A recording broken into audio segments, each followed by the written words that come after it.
Hi everyone, कसे आहात तुम्ही? आय होप तुम्ही सर्व मजेत असाल, स्वस्थ असाल. मी युगंधरा स्वागत करते आहे तुमचं आपल्याच यूट्यूब चॅनलमध्ये, ज्याचं नाव आहे learn all subjects with Yugandhara. So friends, आजपासून आपण स्टँडर्ड 9thच्या सायन्स अँड टेक्नॉलॉजी या सब्जेक्टचा स्टडी करणार आहोत. सो जसं की तुम्ही व्हिडिओ लेक्चरमध्ये पाहत आहात, स्टँडर्ड 9thचे सायन्स अँड टेक्नॉलॉजीचे टेक्स्टबुक समोरच आहे. सो फर्स्ट चॅप्टरचं नाव आहे laws of motion. Laws of motion. तो पहा, फर्स्ट ऑफ ऑल मोशन या शब्दाचा अर्थ काय? मोशन म्हणजे गती. ओके, आपल्या बोली भाषेमध्ये मोशन या शब्दाचा अर्थ आहे गती. सो या चॅप्टरमध्ये आपण महत्त्वाचे कोणकोणते पॉइंट्स शिकणार आहोत, महत्त्वाचे कोणकोणते कन्सेप्ट शिकणार आहोत, ते कन्सेप्ट्स आपल्याला फर्स्ट दिलेले आहेत. पहिली कन्सेप्ट आहे मोशन. त्यानंतर आपण बघणार आहोत ॲक्सलरेशन. ॲक्सलरेशन झाल्यानंतर डिस्टन्स अँड डिस्प्लेसमेंट. त्यानंतर Newton's laws of motion and related equations. So friends, let's start. Motion of an object म्हणजे आपल्याला ऑब्जेक्टची मोशन पाहायची आहे. In which of the following examples can you sense motion. म्हणजे आपल्याला खाली काही एक्झाम्पल्स दिलेले आहेत. या एक्झाम्पल्स मध्ये आपल्याला मोशनची जाणीव कुठे होते हे आपल्याला सांगायचंय. नेक्स्ट विचारले, how will you explain presence and absence of motion. म्हणजे आपल्याला काय विचारलंय, तर मोशन आहे किंवा नाहीये हे तुम्ही कसं एक्सप्लेन करू शकता. सो फर्स्ट एक्झाम्पल आहे the flight of A bird. म्हणजे काय, तर पक्षाच्या उडण्यामध्ये आपल्याला मोशन आहे किंवा नाही हे समजतंय का. देन सेकंड आपल्याला विचारलंय अ स्टेशनरी ट्रेन. म्हणजे जी थांबलेली ट्रेन असते याच्यामध्ये मोशन आहे का. थर्ड विचारलंय लिव्स फ्लाइंग थ्रू एअर. म्हणजे काय, तर एअरमध्ये हवेमध्ये जो सुकलेला पालापाचोळा असतो जो उडतो, ओके, याच्यामध्ये कोणती मोशन आहे का, आपल्याला जाणवतं का. फोर्थ एक्झाम्पल आहे a stone lying on A hill. म्हणजे डोंगरावरती स्टोन जो असतो किंवा स्टोन्स असतात तर ते स्थिर असतात, तर त्यामध्ये आपल्याला काही मोशन पाहायला मिळेल का, किंवा आपल्याला दिसतं का स्टोन्स पाहिल्यावर डोंगरावरचे की त्यामध्ये मोशन आहे. So see, we see the motion of several objects every day. म्हणजे आपण डे टू डे लाईफ मध्ये वेगवेगळ्या ऑब्जेक्ट्स मध्ये मोशन पाहत असतो. Sometimes we cannot see the motion of an object directly as in the case of a breeze. म्हणजे काय, तर काही वेळेला काही ऑब्जेक्टची मोशन जी असते ती प्रत्यक्षात आपण पाहू शकत नाही. जसं की आपल्याला एक्झाम्पल काय दिलंय, as in the case of a breeze. म्हणजे काय, वाहणारा वारा. वाहणाऱ्या वाऱ्यामध्ये आपल्याला काही मोशन दिसेल का किंवा जाणवेल का. Can you list other examples of motion besides those given here. So जसं की आपल्याला काही एक्झाम्पल्स दिलेत, या एक्झाम्पल्स प्रमाणे आपण इतर काही आपल्या डे टू डे लाईफमध्ये दिसणारे एक्झाम्पल्स देऊ शकतो का. So see, think about it. First, you are travelling in a bus. Is the person sitting next to you in motion. म्हणजे काय, सपोज तुम्ही बसमध्ये बसला आहात आणि बसमधून तुम्ही प्रवास करत आहात, ओके, आणि तुमच्या शेजारी बसलेली जी व्यक्ती आहे ती व्यक्ती मोशन मध्ये आहे का. Then second, what do you take into consideration to decide if an object is moving or not. म्हणजे एखादा ऑब्जेक्ट हा मोशन मध्ये आहे किंवा नाही, तर हे डिसाइड करण्यासाठी तुम्हाला कोणकोणत्या गोष्टींचा विचार करावा लागतो. So you have to learn that motion is a relative concept. If the position of an object is changing with respect to its surroundings, then it is said to be in motion. Otherwise, it is said to be at rest. म्हणजे motion ही जी concept आहे ती आपण previous one standard मध्ये already शिकलेलो आहोत. जर एखादा object किंवा एखादी वस्तू तिच्या सराउंडिंगच्या संदर्भामध्ये तिची जागा, तिची पोझिशन जर चेंज करत असेल, बदलत असेल, तर ती मोशन मध्ये आहे असं म्हणतात. Otherwise it is said to be at rest. आणि जर ती तिची पोझिशन चेंज करत नसेल, जागा तिची बदलत नसेल, तर ती रेस्ट कंडिशन मध्ये आहे, ती स्थिर आहे असं म्हणतात. ओके, द नेक्स्ट कन्सेप्ट आपण पाहणार आहोत डिस्प्लेसमेंट अँड डिस्टन्स. इथे पिक्चर आपल्याला दिसत आहे, picture 1.1, location of the school and houses. म्हणजे काय, स्कूल आणि हाऊसेसची आपल्याला लोकेशन दिली आहे, त्यांची स्थिती दिलेली आहे. Okay, so see, let's try this. First point आपल्याला काय सांगितलंय, major the distance between points A and be in different ways as shown in the figure 1.1 ए. जसं की आपल्याला फिगर 1.1 ए मध्ये दाखवलंय की थ्रेडच्या साहाय्याने पॉइंट ए आणि पॉइंट बी पर्यंतचा डिस्टन्स आपण मोजायचे. देन नेक्स्ट सेकंड पॉइंट आहे, नाव measure the distance along the dotted line.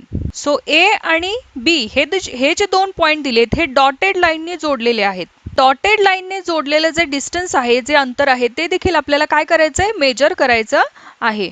Which distance is correct according to you and Y. म्हणजे दोन्ही मार्गाने मोजलेलं जे अंतर आहे तर त्यातला कुठला मार्ग हा डिस्टन्स मोजण्यासाठी योग्य आहे. Okay, so think about it. Point A, Sheetal first went to her friend Sangeeta's house on her way to school. See figure 1.1b. Figure मध्ये जो बी पॉइंट दिलाय तो आपल्याला ऑब्झर्व करायचा आहे. कोणता पॉइंट आहे तो, तर Sheetal and Prashant house. So school मध्ये जाताना शीतल ही तिच्या संगीता नावाच्या फ्रेंडच्या घरी जाऊन मग स्कूल मध्ये गेली, म्हणजे शाळेत गेली.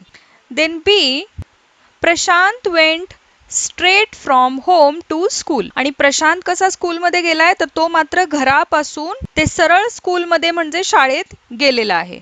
Both are walking with the same speed. तर दोघं सुद्धा सेम स्पीडनेच वॉकिंग करत चालत गेलेले आहेत. Who will take less time to reach the school and why. तर दोघांपैकी शाळेत कमी वेळेत कोण पोहोचेल आणि का पोहोचेल.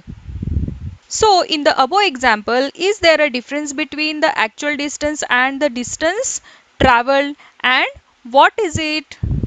म्हणजे आपल्याला जे एक्झाम्पल दिलेले आहे त्या एक्झाम्पल मध्ये प्रत्यक्ष वॉकिंग करत गेलेलं अंतर आणि सरळ घरापासून ते स्कूल पर्यंत गेलेलं अंतर, डिस्टन्स, यामध्ये काय फरक आहे आणि कोणता फरक आहे. ओके, आणि फरक आहे का. तो पहा, फिगर 1.1 मध्ये location of the school and houses आपल्याला दिलेला आहे. तो आपल्याला दिसतंय की पॉइंट बी जो आहे शीतल अँड प्रशांत हाऊस दाखवलंय आणि शीतल स्कूल मध्ये जाताना संगीताच्या पहिले घरी गेली आणि तिथून ती स्कूलला गेली. सो शीतल आणि संगीताच्या घरामधलं डिस्टन्स किती आहे, तर 500 मीटर. ओके, ज्याला पाथ ए ने दाखवलेलं आहे. देन पाथ बी दाखवलाय की शीतलच्या घरापासून स्कूल पर्यंतचं अंतर आहे ते 1200 मीटर एवढा आहे, जो पाथ बी ने दाखवलेला आहे.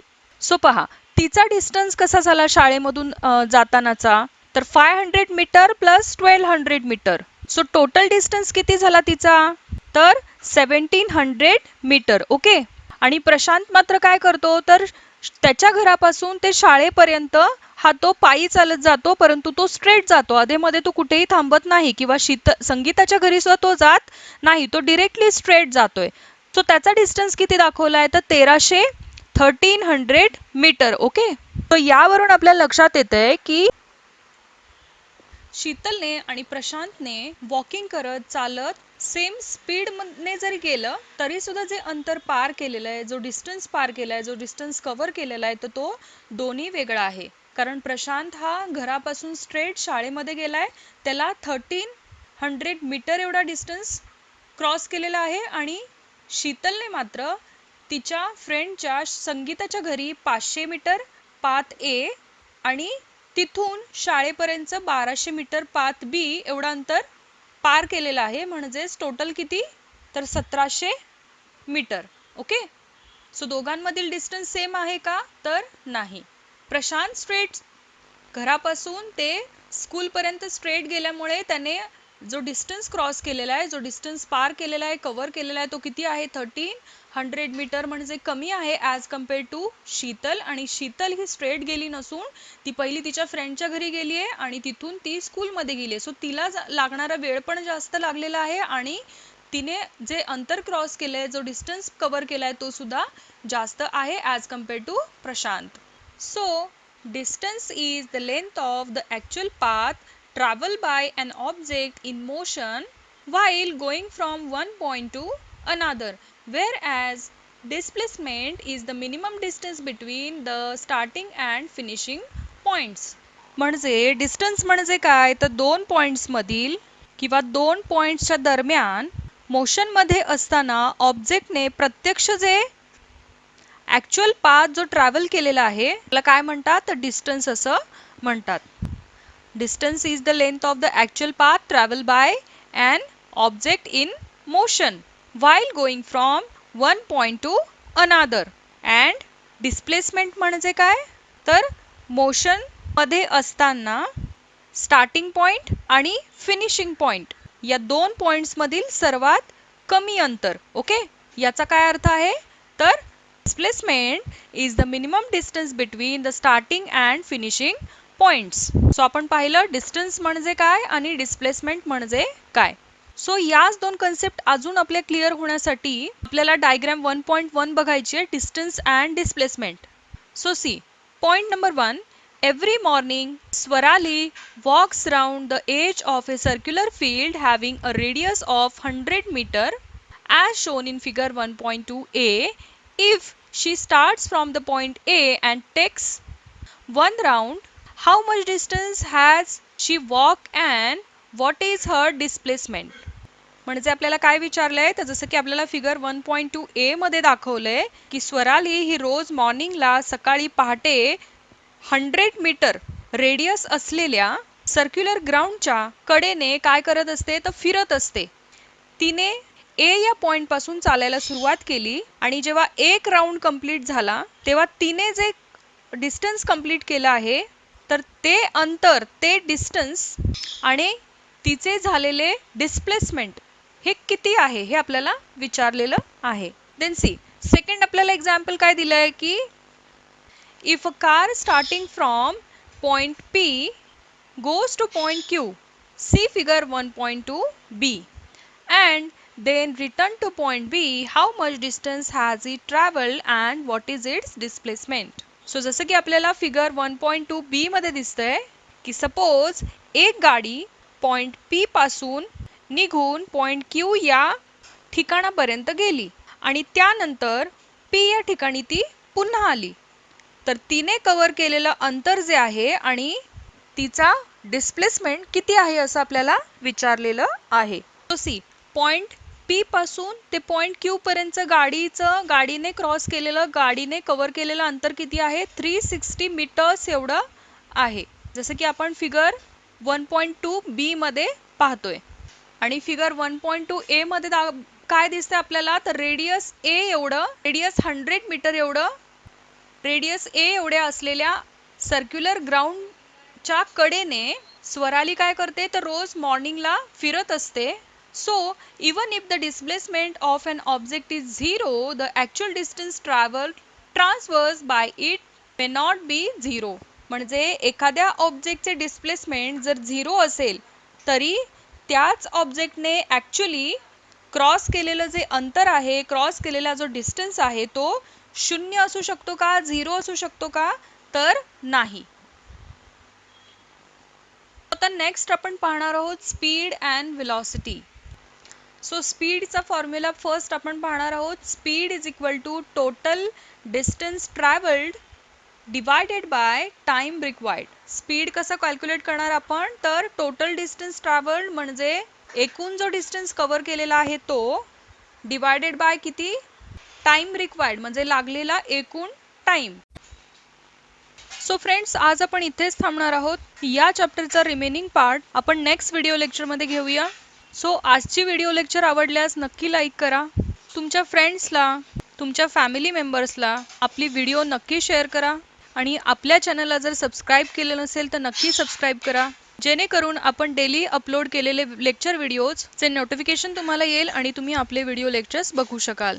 So friends see you in the next video. Bye bye for now. Take care.